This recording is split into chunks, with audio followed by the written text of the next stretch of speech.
Queremos agradecer, we want to welcome Fabricio Sasso, who's the head of the Sacramento Central Labor Council, plus also a delegation of labor activists who came in a car caravan this morning from Sacramento. ¿Dónde están todos ellos? Okay, there are some of them are in the back and some of them are here at the front. Thank you so much. Welcome. Welcome to Delano. Beautiful, beautiful day, Jay. Beautiful day. What a better event could we ask for? Beautiful day. We also would like to recognize our brother in solidarity from PCUN, Mr. Ramon Riménez.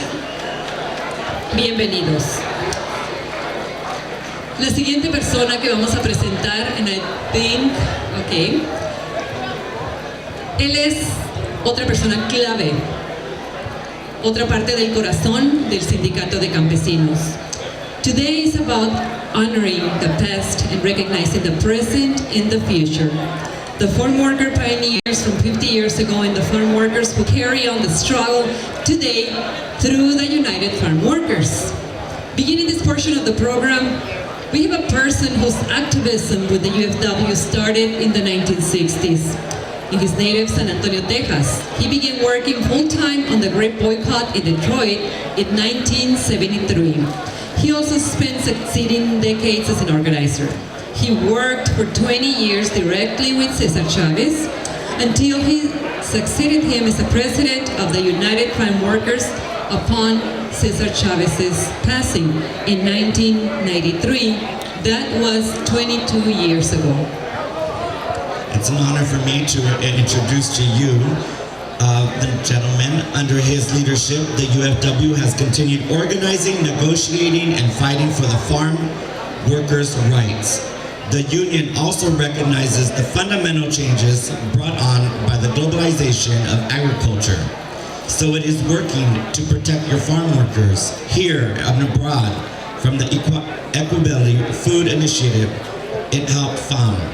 Please welcome the President of the United Farm Workers of America, Mr. Arturo Rodriguez.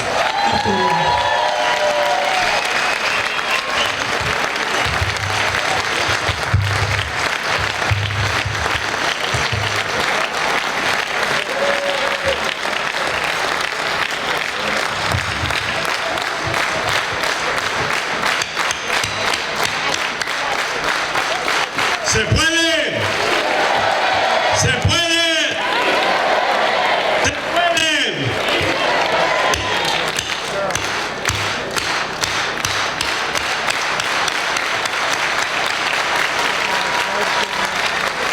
Sisters and brothers, we are so excited here in the farm worker movement to have everybody come together. To have folks like Bobby Kennedy Jr., to have Dolores Huerta, Paul Chavez, Teatro Campesino, all of the honorees joining with us today. This is a historic moment. Today, we celebrate one of the milestones in the American civil and labor rights movement, the 50th anniversary of the Delano Grape strike. 50 years ago, this month, Filipino and Latino grape workers did what many thought was impossible. They took on the mightiest industry in California, an industry that viewed itself as invincible. And for good reason. Before Delano in '65, every farm worker struggle to win collective bargaining rights had been defeated. Every farm worker strike had been broken. Every farm worker union had been crushed. Courage is about doing what comes hard, not what comes easy. It took plenty of courage and even more sacrifice for the grape strikers to triumph, but they did. When the Delano grape growers finally journeyed to the 40 acres to sign their first union contracts on July 29, 1970 in the Ruther Hall, right behind me, Cesar Chavez addressed hundreds of strikers and boycotters who had assembled. 95% of the strikers lost their homes and their cars. Cesar said, but I think in losing those worldly possessions, they found themselves. What the grape strikers achieved went far beyond themselves. They also convinced millions of people in North America to join La Causa by boycotting grapes and other products. They inspired succeeding generations of Americans to social and political activism. And they created a revolution, an empowerment and self-determination among Latinos that is felt in every corner of America today. For all of that, we gather to honor the grape strikers who sparked the revolution 5 decades ago, plus the boycotters, plus the marchers, and the full-time union staff who helped themselves achieve victory after 5 long years. By doing so, the strikers established the first enduring farm workers union in American history. We will shortly honor many of the surviving veteranos who made history back then. But this day must be more about than honoring the past. Caesar said if the movement did not survive his passing, then his work and the work of all those who sacrificed so much would have been in vain. So today we also honor the present. We celebrate the farm worker heroes of today who live out the legacy and stand in the light of those pioneers from '65. Joining us now from across the length and breadth of California are worker leaders from ranches where they already have won union contracts.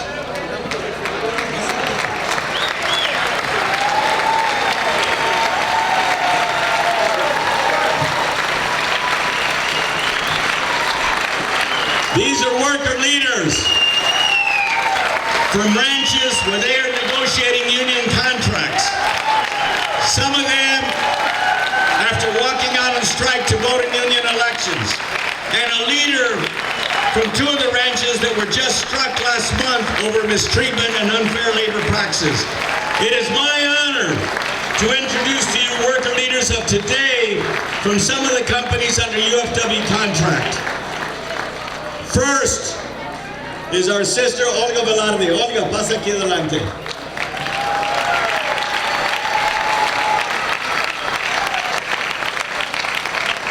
Olga is an elected member of the ranch committee at Derrigo Brothers, one of the largest lettuce and vegetable growers in the country.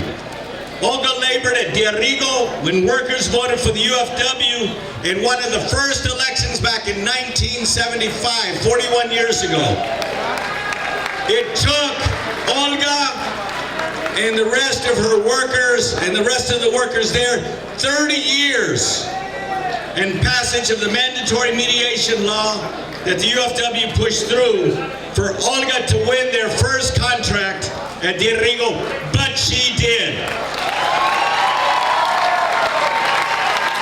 Today, that union contract protects 2,000 lettuce and vegetable workers in the Salinas and Imperial Valleys.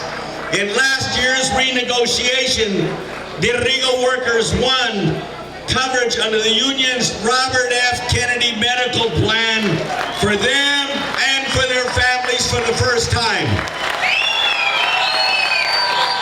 Muchísimas gracias, Olga, por todo su trabajo, todo su labor. Gracias, Olga.